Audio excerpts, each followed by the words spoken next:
Hi, I'm Hal Roberts. This is Bridge City News. Here's some of the top stories we've been following. The Trudeau Liberals announced big changes to international travel. We will explain how that'll impact you. The Alberta government is launching a new parole board and says we'll keep more people safe, especially in rural communities. And we hear from the Lethbridge Hurricanes GM Peter Antholt, who gives us his thoughts on his team returning to play next month. Your nation. Your province. Your southern Alberta. From the heart of Lethbridge, it's Bridge City News with Hal Roberts. Thanks so much for joining us. Prime Minister Justin Trudeau announced new restrictions on international flights into Canada today. Trudeau says the flights must land at one of 4 airports: Vancouver, Calgary, Toronto, or Montreal. Now, upon arrival, passengers will be required to take a COVID-19 test and quarantine in a designated hotel for 3 days at their own expense while they wait for the test results. Trudeau says these steps are necessary to further protect Canadians. We're doing this to keep as many Canadians alive and healthy as we can through this pandemic. We're taking difficult measures now so that we can get through this quicker, so that we have less damage to our economy, to our industries, to our workers, to our lives. This is something that Canada is focused on, and that's why we've brought in so many different restrictions on international travel from last year, because we knew that keeping Canadians safe needed to be our first order of business, not just for the health and safety of Canadians, but for the health and safety of our economy as well. If we want to come roaring back strongly, we need to make sure we are minimizing the disruption and the damage done by cases across this country. Trudeau also announced that Canadian Airlines will be suspending flights to the Caribbean and Mexico until April 30th. Cancun has reportedly had 16 COVID-positive flights to Canada within the past couple of weeks. There are more issues with Canada's deliveries of COVID-19 vaccines. No doses from either Pfizer or BioNTech arrived in the country this week, and Prime Minister Trudeau says Moderna will only ship about 75% of its expected doses next week. Alberta's health minister is blaming Ottawa for a COVID-19 vaccine shortage that will see the province receive 63,000 fewer doses than expected by the end of March. Tyler Shandro says once again the Trudeau Liberals are failing Albertans. Meanwhile, our province's Chief Medical Officer of Health says there's also a global shortage of syringes that can extract a 6th dose of the Pfizer vaccine. Dr. Dean Henshaw says the province still has a supply of syringes, but will soon run out. Pharmaceutical company Johnson & Johnson says its vaccine appears to protect against COVID-19 with just one shot. Recently released results show the single-dose vaccine was 66% effective at preventing moderate to severe illness and more protective against serious symptoms. Overall, if you look at milder forms of the disease, symptomatic disease, which we defined as moderate to severe, which included, by the way, most cases that we would consider also mild, we see 66% overall efficacy and more variability across the geographies, with 72-77% in the United States at 28 and 14 days, and 57% in South Africa at 28 days.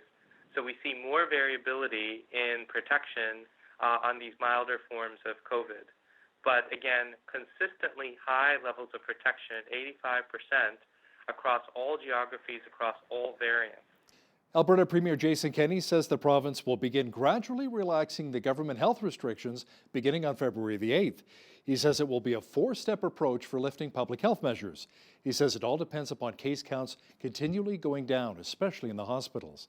Some of those changes include phys ed classes can return to schools, which includes children's sport and performance activities. One-on-one training is permitted for dance studios and figure skating. Fitness trainers must be masked during a session, but clients are not required to wear a mask while exercising. As for restaurants and cafes, they must collect contact information of one person from the dining party. A maximum of 6 people per table with people from the same household. In-person dining must close by 11 p.m. and no entertainment, including VLTs, will be allowed. More information on the new health restrictions can be found on the Government of Alberta's website. Now, the key to all of this, according to Premier Jason Kenney, is to continually have COVID-19 case counts come down. If not, we could be headed to even more restrictions. And let me pause here to make an absolutely clear point. If cases of COVID-19 surge again, if we start moving once again towards exponential growth like we saw in November, December, and if somehow one of these new viral variants takes hold in our community and begins to spread at rates seen in some other parts of the world, we will have to impose stronger restrictions again. When it comes to surgeries in Canada, many have been cancelled or postponed due to the COVID-19 pandemic. As for wait times, how does Canada stack up against other countries? BACCHUS BROWA, Associate Director of Health Policy Studies at the Fraser Institute, did some research and gave us his thoughts. They all tend to do three things differently. The first is they have a very different approach to the private sector. Unlike in Canada, where we see them as sort of the antithesis of our public healthcare system, over there they embrace them as either a partner to help deliver on the universal promise, or as an alternative to say, okay, when the public system is burdened, patients can access these services privately. The second is they expect patients to share in the cost of treatment. Now, this is something that can be very controversial in Canada, but most of the universal healthcare systems do expect small co-payments related to your income and with caps so that it's never a financial burden. Catch the full interview with Mr. Barua, who will also discuss why wait times are not coming down while healthcare spending is going up. That's coming up later in our newscast. The Alberta government formally appointed the Alberta Parole Board, which is a first for our province. Officials say this new independent parole board, which will be up and running February 1st, will help create a more fair, faster, and responsive justice system that better protects Albertans and repeat offenders. In June, the province passed legislation creating the board, which will take over control of the fate of provincial prisoners from the federal government in an effort to tackle rural crime. The new provincial parole board will be chaired by former Calgary Police Chief Rick Hansen, and it will determine early release eligibility for inmates serving a sentence of less than 2 years. Alberta Justice Minister KAYCEE MADU says each inmate will be reviewed on a case-by-case basis. Each parole application will receive fair and balanced consideration based on the information provided to the board members.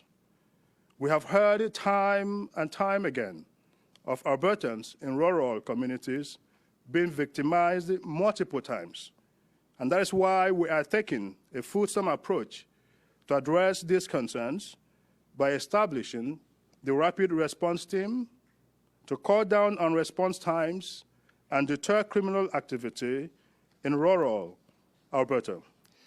Following a consultation with Alberta health officials, the City of Lethbridge, and the province, the Lethbridge Alberta Game Society has decided to cancel the 2021 Alberta Summer Games due to the ongoing COVID-19 pandemic. The games, which were originally supposed to run last July, were postponed due to the pandemic. Officials say the decision to pull the plug was based on the health and safety of the participants, spectators, volunteers, and residents of Lethbridge. Thousands of kids at an event. With our event, we have to accommodate the kids, feed the kids, transport the kids. That was becoming more and more challenging. The reason why we postponed from last year to this year, we were looking at doing modified games. We went from a 4-day event and we were thinking about doing a 7-day event, kind of spreading out the kids. But basically it still came down to we were concerned about being a super spreader.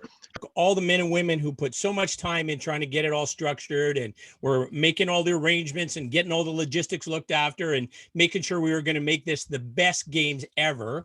It was going to be an awesome event. We had so much synergy happen and it was amazing. But that is not to be, unfortunately. The Lethbridge Hurricanes will be back in action starting February 26th. The WHL announced its return to play for teams in the Alberta Central Division, which will consist of 24 games. The team will begin its mandatory 7-day quarantine on January 30th and report to the club on February 6th, where they will be required to self-isolate once again. Canes general manager Peter Anholt says it is strange not having the opportunity to see players on the ice, adding that the time off may have served as an opportunity for some. You know, they are very, very excited, to say the least. I think that that's an understatement, but they also know that there's work to be done now, and you know, it's just like anything through this period. Some players took advantage of it and are going to be better for it, and there's going to be some players that will have gone by because they didn't take advantage of it. So there's probably some players that are really excited about getting in and showing how they've improved, and then there might be some other players that are a little concerned and about the whole thing. Small and medium-sized businesses in our region will be getting some much-needed help to automate their operations. It's an initiative by Economic Development Lethbridge. The goal of the program will be to educate business owners looking to become more efficient and expand their reach within their business. The 7-session program will be offered virtually and will begin February 1st and run through the end of March. Now, we caught up with Economic Development Lethbridge earlier today at Tech Connect as they were recording some of these video sessions. And it is an on-demand learning opportunity. So our instructors are developing videos, and they will be short, consumable videos that they can watch in their spare time. The stuff that we go into within these this automation pilot project, we explore a lot of different methodologies in supply chain, maybe risk considerations within your own supply chain. So the point of this is to show people exactly from start to finish how this entire system works and how we can make all of those methods converge to optimize the entire system. At the end of the day, it really is about producers getting their products from point A all the way to the consumers, and all of the steps that it takes in between those. And what we're looking at for this particular program is how we can streamline those processes and use automation and emerging technology in order to overcome some of the challenges that our businesses have been seeing. At least 2 fortunate agriculture students will be the recipients of a $10,000 scholarship next month. The Rotary Club of Lethbridge East is partnering with Lethbridge Exhibition Park to present the award, and it's all being done through online fundraising. $10,000 will more or less fund the whole tuition for a student plus some of their other expenses. So education is expensive these days, and good education is very expensive. So, giving that $10,000 makes a huge difference to a lot of students. So our committee is reviewing applicants from young agricultural scholars. This is our 3rd year of the scholarship, awarding $10,000 to each worthy student working in agriculture. The students have to be from Southern Alberta, but they could go to school anywhere in terms of agriculture. They could go to University of Saskatchewan, Montana, or University of Alberta, and so on. But they have to be from Southern Alberta, because our sponsors that have supported us so well over the last 3 years obviously want to support the Southern Alberta industries. We have 2 main fundraising activities, and the first is the 50-50 draw. We're up to over $3,000 now in the pot, and the other fundraising activity is the silent auction, and it was just launched this week. And there's approximately 60. The gifts or the donations are just coming in, and you'll see probably the most interesting set of donations at any silent auction ever. The Rotary Club says the more funds they can raise, the more students they'll be able to award scholarships to. The Lethbridge and District Exhibition has elected a new president. Bev Lance becomes the group's 55th president. Also elected were Ryan Miller as the first vice president, and Russ Zemp will become the X's second vice president. Chief Operating Officer Mike Workington had this to say in a statement earlier today. For more than 120 years, volunteer leadership of Lethbridge and District Exhibition has paved the way for our success. We couldn't ask for a better group of community leaders to push us forward. An app is being developed in Saskatchewan that is aimed at farmers and ranchers to help them track their mental health. Saskatoon-based Bridges Health has been awarded a $10,000 grant to help create the app called Avail. It offers producers a confidential system that allows them to track and analyze their mental health and access to online resources. The province says the app is needed, noting that in the last year, more than 1,000 calls were made to a toll-free stress line. That is an increase of almost 300 calls from the previous year. Manitoba Premier Brian Pallister says he's disappointed that the chair of the Winnipeg Regional Health Authority traveled to Arizona in the midst of the pandemic. He says, however, that Wayne McWhirter ought to be cut some slack because he mainly works as a volunteer. Pallister gave no signs that his government would punish McWhirter for disregarding restrictions and avoiding unnecessary travel. The opposition NDP and Liberals demanded that Pallister remove McWhirter from his post. Manitoba Premier Pallister is hoping for a commitment from Ottawa to help pay for a $450 million flood mitigation initiative. He says he's hoping to share in the cost with the feds on the project, which would ease flooding on Lake St. Martin and Lake Manitoba. It would involve building 2 outlet channels and has undergone environmental reviews. Extreme flooding in the region in 2011 forced thousands of people from their homes and destroyed the Lake Martin First Nation. 4 people are dead and several others are injured following a home fire in Toronto. The city's fire service says 6 people were taken from the home and 2 are now in hospital. Acting Fire Chief Jim Jessup says several firefighters were injured as well battling the blaze. One firefighter fell through a floor and another was hurt by flames while searching the home's second floor. Looking to get broader public support for their $1.9 trillion COVID-19 rescue plan, U.S. President Joe Biden says the cost of doing too little is much greater than the cost of spending too much. There is an overwhelming consensus among economists, left, right, and center, that this is a unique moment in this crisis. And the cost of inaction is high, the cost of inaction is high, and it's growing every day. The crisis itself is accelerating. 900,000 more Americans filed unemployment for unemployment insurance, and this week alone. 30 million Americans don't have enough food to eat this week, and interest rates are at historic lows, and the return on smart investments in the economy have never been higher. The notion here is we have to act now. There's no time for any delay.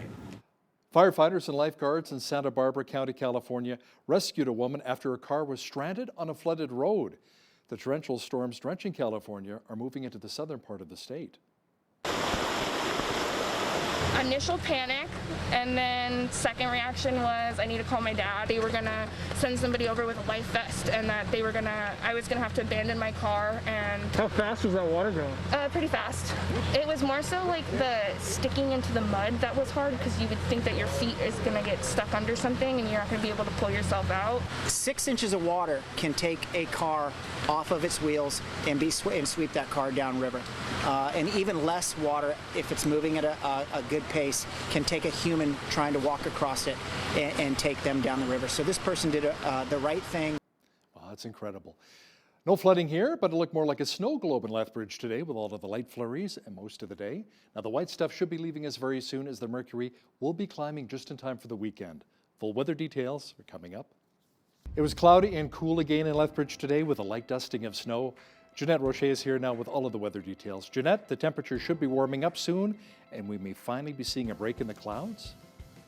Yeah, you bet, Hal. We've actually got a lot of sunshine before us this weekend and some plus temperatures as well. But we just got to get through tonight first. 30% chance of flurries overnight, should be clearing up closer to the morning. Minus 15 is our overnight low, about a 15 kilometer per hour wind. Into tomorrow, sunshine, high of 1 degree, but could be a little bit windy. We could see winds up to 50 kilometers per hour. On Sunday, 8 degrees. Look at that, mercury's climbing, mix of sun and cloud on Sunday. Monday could reach those double digits of 11, mix of sun and cloud. Tuesday, chance of snow with the mercury dropping again to minus 9. Minus 7 is expected to be our high on Wednesday, and minus 2 for next Thursday with a mix of sun and clouds. So our mercury is going all over the place. It's rising, it's falling. Average highs for this time of year, minus 1. Average lows, minus 13. Our high temperature on this day was back in 1940. It was 14 degrees, and our chilliest day on record was minus 39 in 1996. Sun rose this morning at 8:08 a.m. and our sunset this evening at 5:21 p.m. So we're seeing the days get longer and longer, and I'm loving it. Okay, on the west coast tomorrow, we're going to be seeing some rain, a little bit windy as well throughout the Harrow Strait near Victoria and on Vancouver Island. 8 degrees the high, 4 degrees the high in Vancouver, windy near the water. Minus 11 our expected high tomorrow in Edmonton, sunny skies. Mix of sun and cloud tomorrow in Calgary with a high of 0 degrees. Over here in the rest of the prairies, Saskatoon's high, minus 11, minus 8 in Regina, minus 6 in Winnipeg. Winnipeg could experience some flurries tomorrow as well. And as always on the prairies, those temperatures could feel a lot chillier with that wind chill. Okay, so over in Toronto, mix of sun and cloud tomorrow, high of 7. Mix of sun and cloud also in Ottawa here, minus 12 the high, minus 11 the high in Montreal with sunshine. These areas also going to be experiencing a bit of wind gusts up to about 20 kilometers per hour. Over in Fredericton, minus 7, the expected high tomorrow, minus 4 in Halifax. -4 in Charlottetown here. They are expecting about 2 centimeters of snow. Freezing drizzle and flurries are expected tomorrow in St. John's with a high of -2 and some 60-kilometer-per-hour winds. So there you go. That is your Friday weather. Stay tuned for our ski reports. Castle Mountain has seen 26 centimeters of snow over the past 72 hours with an 80-centimeter base. No new ski at Nakiska reported, but they have a solid 95-centimeter base. Sunshine Village saw 16 centimeters of fresh snow over the past 3 days with a 157-centimeter base. 1 centimeter of new snow for Lake Louise with a 109-centimeter base. Over at Mount Norquay, 3 centimeters of snow has fallen over the past 3 days, leaving them with a 97-centimeter base. In BC, Panorama Ski Resort has seen 3 centimeters of the white stuff and they've received a 71-centimeter base. Fernie saw 26 centimeters of fresh powder with an 85-centimeter base, and Kimberly received 23 centimeters of snow with an 85-centimeter base. And that's a look at your Bridge City News Ski Report. Stats Canada says the economy contracted 5.1% last year, but ended the final 3 months with annualized growth of 7.8%. The contraction would be the worst in recorded history and was largely due to steep declines last March and April amid COVID-19 related shutdowns. The economy has grown steadily, and economists say today's report suggests it healed more than expected in the final months of 2020. They say things could change, however, as the second wave led to tighter public health restrictions this month. The BC government says it will be partnering with the province's hydroelectricity utility to offer a lower rate for some industries and public transportation agencies. The goal is to reduce greenhouse gas emissions. The Ministry of Energy says BC Hydro will offer a 20% discount to approved customers for 5 years. There would be a gradual transition back to the standard industrial rate by the 8th year. The province's existing customers that install new equipment that uses electricity rather than fossil fuels may also be eligible.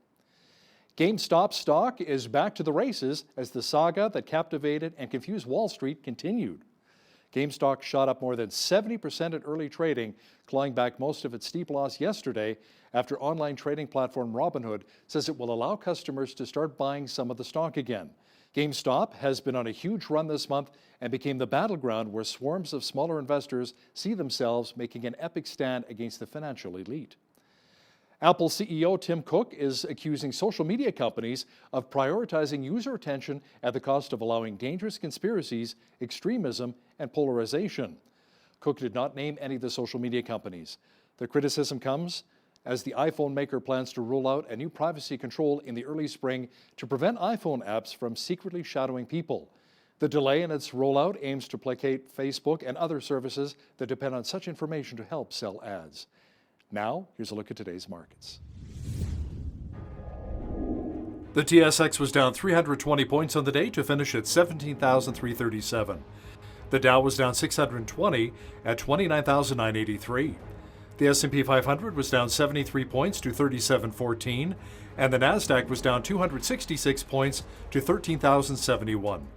West Texas Intermediate Oil was down 14 cents to 52.20 US per barrel. Natural gas was down 10 cents to 256 US. Gold was up 4.49 to 18.4765 US an ounce, and silver was up 48 cents to 26.99 US an ounce. Wheat is at $300 per metric ton, barley's at $304, canola's at $684, and corn is at $345 per metric ton. Live cattle were down 95 cents to 115.05. Feeder cattle were down 208 to 137.73. And lean hogs were down 15 cents to 69.80. The Canadian dollar was up slightly over the past 24 hours to 78.27 US.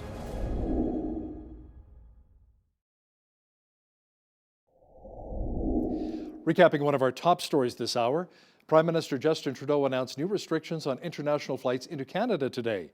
Trudeau says the flights must land at one of 4 airports: Vancouver, Calgary, Toronto, or Montreal. Upon arrival, passengers will be required to take a COVID-19 test and quarantine in a designated hotel for 3 days at their own expense while they await for the test results. Trudeau says these steps are necessary to further protect Canadians. Trudeau also announced that Canadian Airlines will be suspending flights to the Caribbean and Mexico until April 30th.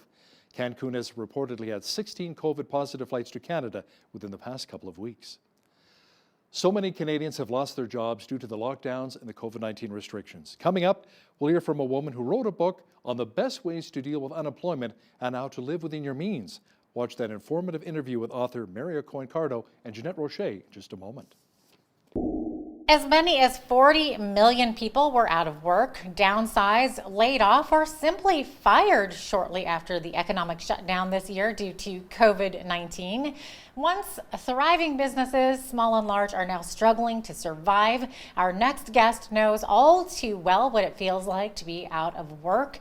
And if you find yourself in this unfortunate situation, she's here to tell you about some very important steps you need to take immediately after you lose a job. Mary Carto's passion to reach out and uplift the millions of unemployed and underemployed people worldwide has increased since the publication of her devotional books, Help for the Laid Off and Hope for the Laid Off. Mary Carto joins me now via Skype from her home in Houston, Texas. Mary, thank you so much for joining me today. Thank you so much for the opportunity. I very much appreciate it. Yeah, it's lovely to have you. Now, Mary, you understand firsthand what it feels like to go from happily employed to finding yourself out of work, not once, but actually twice, right? So, Mary, can you maybe talk about what you experienced and share your story with our viewers? Oh, for sure. I was a single mom during both layoffs. The first one was in the early 90s, lasted exactly 2 years. I learned so much about everything. I learned how to survive, not only survive, but thrive with joy as a single mom for 2 years. At the end of the first 2-year layoff, not only did I get a job, I got the career change of my dreams without a college degree, without training, without a foot in the door. Okay, that's crazy. A layoff can be and often is one of the best things that can happen to someone. It depends on their response. Okay, got my job, 8 years went by, having the time of my life, doing what I was born to do. Got laid off again, out of the clear blue sky. 3 weeks after my second layoff, I fell 16 feet out of a tree. What? I broke myself. What was I doing in the tree? I was trying to prune the tree myself. I fell 16 feet off the top rung of my ladder. A single mom has to do what a single mom has to do. When you don't have a job, you don't have money, you don't have a boyfriend, you do what you have to do. A week later, I'm in my home office. I'm in such pain. And I'm crying and I'm like, God, are you kidding me? Really? Why would you allow me to be laid off again? And why would I have this accident? I mean, what is the purpose? And boom, it was like, write a book about trusting me during a layoff. That's how Help for the Laid Off came to be written, quite frankly. You know, anything can happen during a layoff. It really depends on your response. So I learned a lot during the second layoff as well. So that's amazing. Now, you've said that yourself that you didn't see it coming, and most people in that situation don't see it coming, right? But now that you've been through this a couple of times, do you have any advice for someone facing a job loss? I'm sure it's really a scary time for them. The first thing I would recommend is allow yourself to feel all the gamut of emotions that you're feeling. It's very normal. You're going to feel anger, resentment, stress, worry, loss, anxiety, all of those things. The important thing is you cannot allow yourself to get stuck in any one of those emotions, especially self-pity. Your job is to find a job, okay? And you need to find someone reliable and trustworthy that you can talk to, maybe a friend, maybe a relative, maybe a pastor. Another thing I recommend, I don't know if y'all have these in Canada, but in United States, you could Google, it's called Unemployment Ministry or Job Support Group. Okay. You can go there and join those. The benefit of finding a job support group in your area is not only are you get aware of available jobs, but they offer free counseling. They offer resume editing. They offer coaching interview skills, all for free by volunteers. Exercise is critical. It really releases your anxiety, things like that. I'm a writer, so putting things on paper, imagine writing whatever you're thinking or feeling and knowing that nobody else is going to see it. That is beyond therapeutic. One of the other things I learned to do, and it's very goofy, but I learned to barter for services. Now, listen, think about that. As a woman, you've got to look top notch when you go to a job interview. Am I right? Absolutely. Yeah. Okay. So I learned, I offered to babysit my hairdresser's infant son if she would cut and style my hair the morning of an interview. Now, if you're a mom, finding someone that you can trust with your baby, that's big. That's like huge. So that was a win-win situation. I did not have to financially pay $100 to get my hair done, but I got it done. And she was able to enjoy a night out with her husband. Another example, I have a friend whose elderly mother had knee surgery and had to go to physical therapy 3 times a week. And this was during my second layoff. So times were very shaky back then. She was scared to death of losing her job. Right. I had all the time in the world. I took her mother to physical therapy for 6 weeks, 3 times a week for 6 weeks. She paid my utilities for that amount of time. Oh, wow. So you can get your needs met, but you got to speak up. People are not mind readers. Right. You got to be a little creative too, it sounds like. For sure. For sure. You do what you have to do. And it was fun. Oh, I'm sure. Now, you've put together some steps that every person should take immediately when they lose a job. And I know you've mentioned some that are very helpful, but what can somebody do immediately afterwards? File for unemployment. That's the first obvious thing. Also, the more you get out of the house, wear a mask, but if you can go out and volunteer, make your story known. The more you are out in the world helping people, the more opportunities you have to share your story. You never know who knows who and who's going to bring the right tip to you. I also believe in praying and having a gratitude journal. I heard it said, what would it be like if you woke up tomorrow morning with only the people and things that you remember to be thankful for the night before? That had a profound effect on me. I mean, just think about it. So you may not have a job, but you have your health, you have family, you have friends, you've got a roof over your head. So another thing, this was really hard for me to learn, but swallow your pride and ask for help. Even you think your family and your friends, they want to help you, but it's very uncomfortable on the other side. I learned this after being laid off. It's very uncomfortable for them. So if you just say, listen, this is what I need. This is what I need. And just be very honest. And if they can help you, great. And if not, move on and find someone that can. One thing I mentioned during my first layoff, I had the career change in my dreams, but I had to work for it. Meanwhile, I looked for jobs that I had been doing for 20 years. I had a resume for that, but I also created a separate resume focusing on the skills that would highlight towards the kind of jobs I wanted. That way, I needed a job no matter what. I would take any job that came and then continue to look for the job I really wanted. So, I mean, you do what you have to do.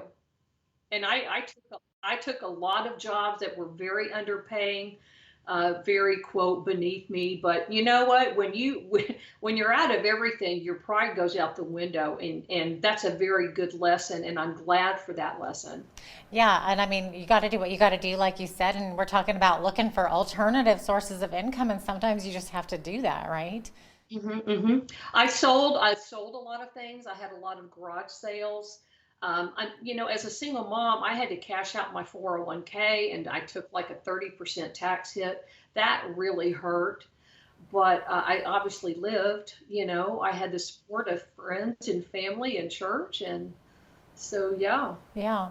Now, Mary, do you have any tips for anyone needing to radically reduce their expenses and change their lifestyle, just kind of like change their whole household budget to adapt to their new reality? Well, get rid of cable, get rid of your house line, and just have your cell phone. An alternative would be if you needed to have your phone for internet, then get rid of your cell phone. I don't know if y'all, surely you have libraries there. Get your entertainment and your books and your movies from the library for free. Why pay if you don't have to? Also, the libraries have computers. You can go and do your job search for free at the library. Scale down what you like to eat.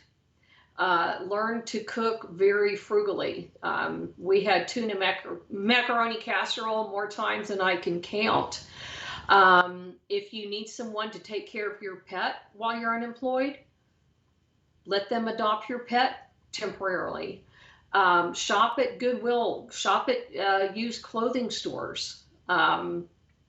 Get rid of the cable TV, get rid of the things that you do not need.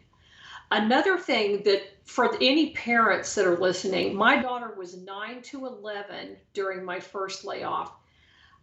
I really thought as a parent I would die. I thought I was the worst mother in the world because I couldn't get her school photos. I couldn't get her the band. It hurt me as a parent. Yeah. But I'm here to tell you, my daughter, she'll tell you today, she's a 38-year-old military wife, mom of 2. She did not know that she was suffering back then. She said, Mom, I don't think that I never felt neglected. I never felt like I was doing without. And she learned how to create a budget, how to stick to a budget. She learned she's not who she is. She's not who she is based on what she looks, what kind of car she drives, what she's wearing. She learned the value of a dollar. She learned the difference between need and want. What kind of parent, good parent, doesn't want their kids to learn those hard life lessons? Well, they're not going to learn them on Easy Street. Right. They're just not. And so she's grateful that she went through those hard times, and you come out a better, stronger, more compassionate person. And it probably brought you two closer because you spent so much more time together, which in a kid's eyes, that's all they really want from their parent, right? That's exactly right. That's exactly right. And during my second layoff, she was, oh, don't make me do the math. I know she was 19 at one point. She actually worked and helped pay some of my bills without being asked. So wow. What kind of a kid does that? Yeah, exactly. Now, and she learned that through, you learn through those hard times of adversity. You just do. Mary, what sort of feedback have you received from people who have read your 3 books? Thank you for asking that. I actually have developed a lot of friendships since the first book was published. It's very rewarding when people contact me via email or Skype, phone, Zoom, whatever. They'll say, Mary, I want you to know I found a job. I started a business. I was doing this, but I thought of you. And it's like, I took your advice. The thing is, just because you've been doing A all of your life, I know you need a job, and if that's the next job, go for it. But you don't have to always be doing that. You can go for what you want. Be bold, be courageous. What do you have to lose? President Trump says, what do you have to lose? I mean, it's just true. What would have happened if I had not gone for my dream? I wouldn't have had it. If you don't ask, the answer will for sure be no.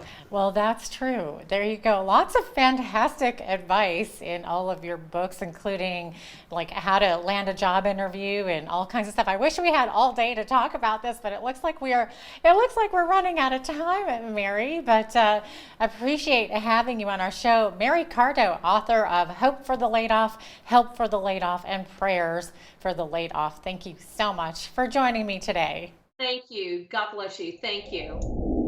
A new study has found the wait times when it comes to our healthcare industry reached 22.6 weeks last year in 2020. That is the longest ever recorded and 143% higher than the 9.3 weeks Canadians waited back in 1993 when wait times were originally tracked. Joining me now to talk about this is BACCHUS BARUA, the Associate Director of Health Policy Studies with the Fraser Institute in Vancouver, and one of the co-authors of the study, which you can read by visiting the Fraser Institute's website. BACCHUS, welcome back to Bridge City News. Thank you so much for having me on. You bet. Now, first of all, I think people might argue that the longer wait times in 2020 were simply because of COVID and the crisis going on right now. Is that the case, or is there evidence to suggest otherwise?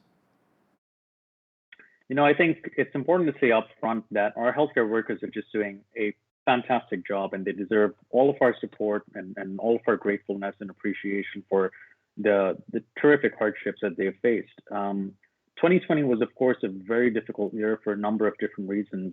And one of them shows in our survey, and that's that Canadians across the country were waiting longer than we've ever recorded in our survey. As you mentioned, the average wait time that we saw between getting a referral to getting treatment was 22.6 weeks. Now, absolutely, COVID will have likely had an impact on those wait times.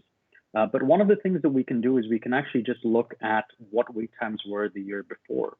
So when we look at wait times in 2019, we actually find that the wait time even then was at about 21 weeks. So I think what the survey is telling us is that COVID has likely exacerbated the wait time situation. But unfortunately, wait times have been a historical issue in Canada and seem to persist and only get worse because of the current pandemic.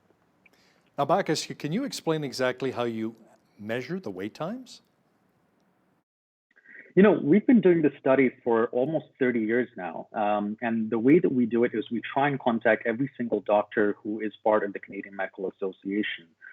This year, we're looking at about more than 10,000 doctors who we tried to contact. We have responses from about 1,200 doctors, which is lower than usual, lower than other years. It's about 11%, but because we're serving the population of physicians, that's still a very large number. In Alberta, it's almost 200 doctors who responded to our survey. So these are, real experiences from real doctors. We're looking at 12 different specialties. These are specialties that were decided in conjunction on the advice of the British Columbia Medical Association in the early 1990s. It's, like I said, a very old survey. And, fortunately in Alberta, we do seem to have responses from about 200 physicians in those 12 specialties. So how bad are things really? What are doctors telling us? To what degree are patients having to wait for treatment after seeing a specialist?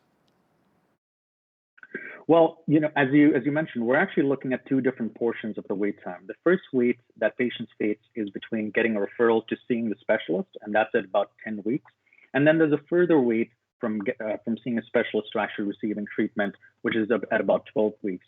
Most governments have usually tended to focus on that second wait time, and although there have been some very good improvements about tracking that first wait as well. But when we're looking exclusively at that second wait, when essentially a physician and a patient have decided that treatment is required, we're seeing that physicians are reporting that their patients are waiting about 4 weeks longer than what they consider to be clinically reasonable. And that number is even longer when we look at Alberta, where it jumps up to almost 6 weeks longer than what is clinically reasonable. Never mind what is actually comfortable and desired by the patient themselves. So BACCHUS, big picture right now, are wait times actually improving in Canada, or are we getting progressively worse? Unfortunately, it's bad news. As I mentioned, we've been tracking this for 30 years. When we started the survey, the wait time was only 9.3 weeks. And even at that time, that caused a huge stir. But unfortunately, over time, we're seeing wait times go up and up every single year. And this year, it's 22.6 weeks. As you mentioned, COVID has likely impacted that wait time, but this is a long historic issue that we've struggled to grapple with. And unfortunately, we don't look like we're winning that fight right now. But aren't we spending more tax dollars than ever before in healthcare? And if that's the case, why on earth are wait times getting so much longer? We saw massive increases in healthcare spending, particularly between 2000 and 2010. We've seen, some dips in that spending, never decreases, but the slowing of the rate of growth in the middle of the 2010s to 2015, 16. And again, we're starting to see a little bit of an uptick back in the spending. Unfortunately, the answer is, I don't know. We're not seeing that money translate into shorter wait times, despite there being several programs that actually target those funds into tackling wait times. What we're seeing consistently is that regardless of what's being spent, wait times have increased over time. The one thing that we haven't really tried, or that very few provinces have tried, is actually looking at differences in policy. Now, some of that is restricted with regards to what provinces can do within the confines of the Canada Health Act, but there are a number of things that provinces could potentially try. But unfortunately, we live in a bit of a risk-averse environment when it comes to policy, where essentially a lot of politicians try to not touch healthcare lest they get a lot of backlash, which is very unfortunate because essentially it means we're going to be stuck with the problems that we've seen historically. I'm curious to know which province had the longest wait times and which one had the shortest. Unfortunately, we do see the longest wait times in most of the Atlantic provinces, particularly in Prince Edward Island and Nova Scotia, where wait times are crossing 40 weeks. Now, this has been a historical departure. The Atlantic provinces have traditionally struggled a little bit more than the Canadian average, but those differences were much, much smaller in 1993 and 1994 when we started measuring it, and that gap has only widened over time. Unfortunately, in our study, we can't actually pinpoint and identify why those differences occur, but this is precisely why we do the studies, to say, hey, there are differences amongst these provinces. Have a look. Let's try and understand what's actually going on in these different provinces. So what can we do, or maybe the government do, to try and improve those wait times? I think in this global scenario, one of the things that COVID has done is brought the world together in a very unique way. It's made us much more aware of different parts of the world, of the same and similar struggles that we face, and the fact that there are several other healthcare systems that we can learn from. I think one of the things that is important for Canadians to know is that we aren't alone or unique in our desire to have a universal healthcare system. There are at least 28 other countries with universal healthcare around the world. These are countries like Switzerland, Germany, the Netherlands, Sweden, France, Australia. They all share the same goal, but they have far more resources than we do. They have much shorter wait times. Canada, in fact, is ranked somewhere close to the bottom when it comes to physicians, close to the bottom when it comes to beds, and certainly lots when it comes to our healthcare wait times. We do well on certain other things, but these are clearly areas where we're falling behind. I think it would be a really good first step to say, what are the things that these other countries do differently? What can we learn from them? And what can we actually use in a Canadian context? Unfortunately, if we don't do that, if we stick with the policies that we have, we're also going to stick with the problems and the failures that we have in the Canadian system. All I think everybody wants to do is to try and improve the healthcare system to the best that they can. Are you finding that more and more Canadians are deciding to, skip the queue and maybe go down to the United States for their surgeries, or even further south to Mexico? No, this is something that this particular study is not being looked at. We have a bit of a tangential way to try and understand how many Canadians are actually traveling outside of Canada, not particularly in the US or other countries. But we're relying on doctors knowing that that's what's happened. And it's difficult that patients would generally tell their doctors. There are, however, some other wonderful studies actually done by a Canadian institute, Second Street Consulting, that I think identified more than 200,000 Canadians who traveled abroad. Our last estimate was that it was about 50,000. But again, this is for the procedures that we're looking at, and I think are likely conservative estimates. So Bacchus, circling back to Canada here and Western Canada, how well did Alberta rank when it came to wait times? Unfortunately, Alberta is facing some very, very serious challenges. Alberta is ranking 7th out of the 10 provinces. The wait time is longer than the national average, and it's certainly longer than some of the top performing provinces like Ontario and Quebec, and indeed even Saskatchewan and BC. The total wait time that we measured in Alberta last year was 29 weeks. And as we talked about earlier, the national average in Canada is 22.6 weeks. So even though we are seeing historically high records in Canada, that same story is true in Alberta, but to an even greater extent, where the 29-week wait is, again, the longest that we've ever recorded in Alberta's history. Now, among the various specialties out there, national wait times were longest between a referral by a GP and ophthalmology surgery, 34.1 weeks. What's the reason for such long wait times for eye surgery? You know, we're actually seeing very similar long wait times for orthopedic surgery and elective plastic surgery as well. It would be a little bit of a mixed bag together with these three procedures. In Canada, we generally have a triage system like most other countries where, you know, if you're a patient who is looking for medical or radiation oncology, you are going to get obviously prioritized. The problem is in Canada, everybody else really seems to be brushed off and expected to wait almost years for treatment. Again, in Alberta, actually, if we look at otolaryngology and orthopedic surgery, the wait time is at or in excess of 1 year. You know, essentially, we're in a situation where, you know, if you have a serious condition, yes, our healthcare system is probably pretty good and will try and save you. Unfortunately, if it's something that won't kill you immediately, if it's something that is just going to be painful for people for a long time, you're expected to live with it and just put up with the long wait time. And I think that's really what we need to remember. These are real patients that we need to take care of. Now, the shortest wait times are for medical oncology, which is a pretty good thing for cancer patients. I think it's just over 4 weeks, correct? Absolutely. We are seeing much shorter wait times for medical and radiation oncology, which is about 4 or 5 weeks in those procedures. But again, this is really getting back to, yes, we should celebrate those wins, but at the same time, that doesn't mean that we should forget all those other patients, those patients who are waiting 34 weeks on average for eye surgery, those patients who in Alberta are waiting over a year for orthopedic surgery. We need to find a little bit of a balance to try and figure out how we can actually attend to all of these patients, or at the very least try and give them some sort of option or alternative for recourse when the public system cannot help them because of the burden and pressure it's under. As you know, BACCHUS, the COVID-19 pandemic has been devastating for people's mental health all across North America and around the world.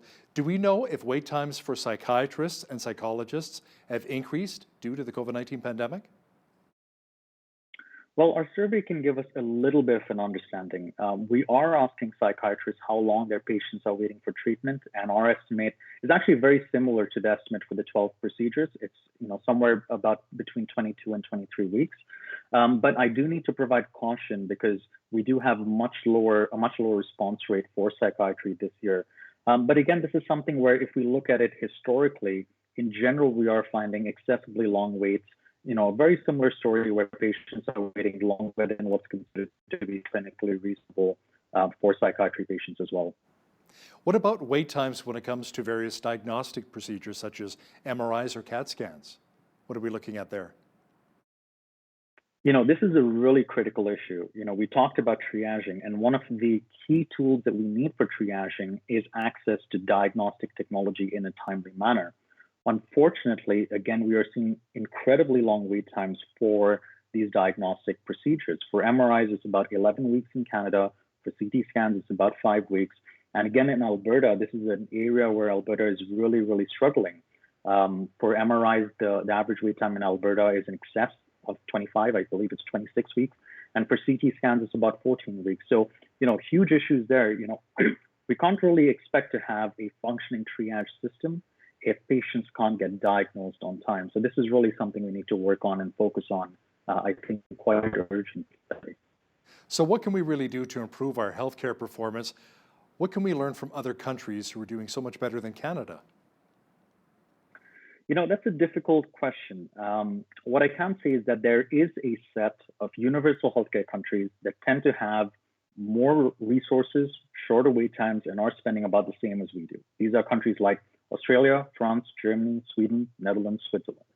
They all tend to do three things differently. The first is they have a very different approach to the private sector. Unlike in Canada, where we see them as sort of the antithesis of our public healthcare system, over there they embrace them as either a partner to help deliver on the universal promise, or as an alternative to say, okay, when the public system is burdened, patients can access these services privately. The second is they expect patients to share in the cost of treatment. Now, this is something that can be very controversial in Canada, but most of the universal healthcare systems do expect small co-payments related to your income and with caps so that it's never a financial burden. The third thing is that they fund their hospitals based on activity. This incentivizes hospitals and pays them every time a patient comes in. In Canada, because of our government-only approach, we have what's called global budgets. And essentially, while that's good at controlling costs, what it does is it sort of makes hospitals see patients as a cost in an economic term, because every time a patient comes in, they're eating into that budget. Now, it's not to say any one of these things will magically fix Canada's healthcare system or that they may even be palatable in Canada's context, but it's important to know that these are things that other countries that do have shorter wait times while having universal healthcare do differently. So let's try and figure out what actually works in a Canadian context to just help all these patients who are waiting inordinately long for their medical treatment. BACCHUS BARUA, the Associate Director, Health Policy Studies with the Fraser Institute, and one of the co-authors of the study, Waiting Your Turn, Wait Times for Healthcare in Canada. Thanks for joining me today from Vancouver. Thank you so much for having me on the show. On behalf of all of us here at Bridge City News, I'm Hal Roberts. God bless. Thanks so much for watching.